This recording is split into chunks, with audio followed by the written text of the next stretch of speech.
साईं बाबा का कैसे करें पूजन, जानिए उनके व्रत की विधि।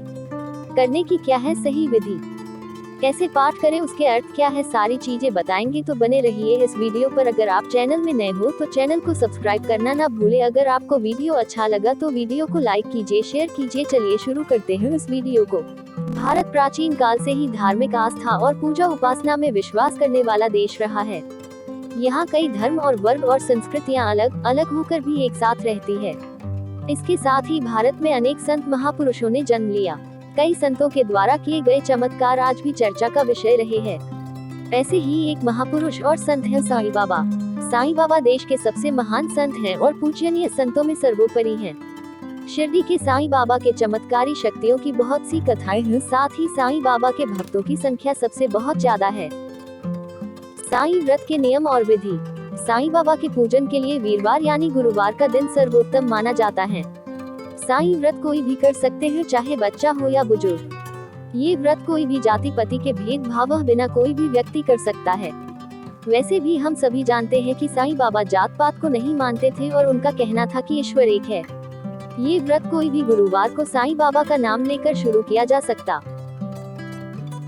सुबह या शाम को साईं बाबा के फोटो की पूजा करना। किसी आसन पर पीला कपड़ा बिछाकर उस पर साईं बाबा का फोटो रखकर स्वच्छ पानी से पोंछकर चंदन या कुंकू का तिलक लगाना चाहिए और उन पर पीला फूल या हार चढ़ाना चाहिए। अगरबत्ती और दीपक जलाकर साईं व्रत की कथा पढ़ना चाहिए और साईं बाबा का स्मरण करना चाहिए और प्रसाद बांटना चाहिए। प्रसाद में कोई भी फलाहार या मिठाई बांटी जा सकती है।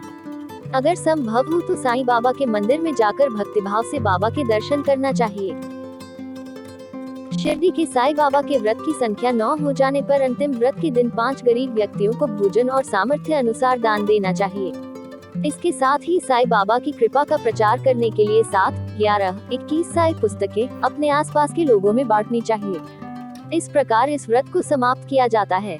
साईं व्रत कथा। कोकिला बहन और उनके पति महेश भाई शहर में रहते थे।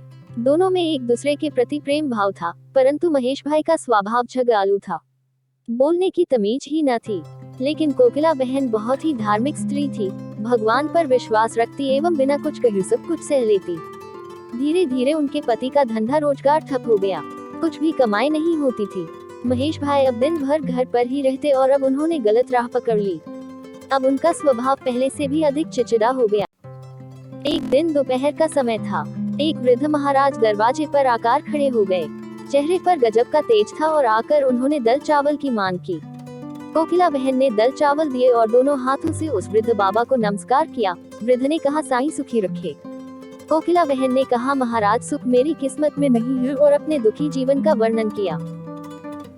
महाराज ने श्री साईं के व्रत के बारे में बताया। 9 गुरुवार फलाहार या एक समय भोजन करना, हो सके तो बेटा साईं मंदिर जाना, घर पर साईं बाबा की 9 गुरुवार पूजा करना, साईं व्रत करना और विधि से उद्यापन करना, भूखे को भोजन देना, साईं व्रत की किताबें 7, 11, 21 यथाशक्ति लोगों को भेंट देना और इस तरह साईं व्रत का फैलाव करना। साईं बाबा तेरी सभी मनोकामना पूर्ण करेंगे, लेकिन साईं बाबा पर अटूट श्रद्धा रखना जरूरी है। कोकिला बहन ने भी गुरुवार का व्रत लिया। 9वें गुरुवार को गरीबों को भोजन दिया, से व्रत की पुस्तकें भेंट दी। उनके घर से झगड़े दूर हुए, घर में बहुत ही सुख शांति हो गई, जैसे महेश भाई का स्वभाव ही बदल गया हो। उनका धंधा रोजगार फिर से चालू हो गया। थोड़े समय में ही सुख समृद्धि बढ़ गई। दोनों पति पत्नी सुखी जीवन बिताने लगे। एक दिन कोकिला बहन के जेठ जेठानी सूरत से आए। बातों बातों में उन्होंने बताया कि उनके बच्चे पढ़ाई नहीं करते, परीक्षा में फेल हो गए हैं।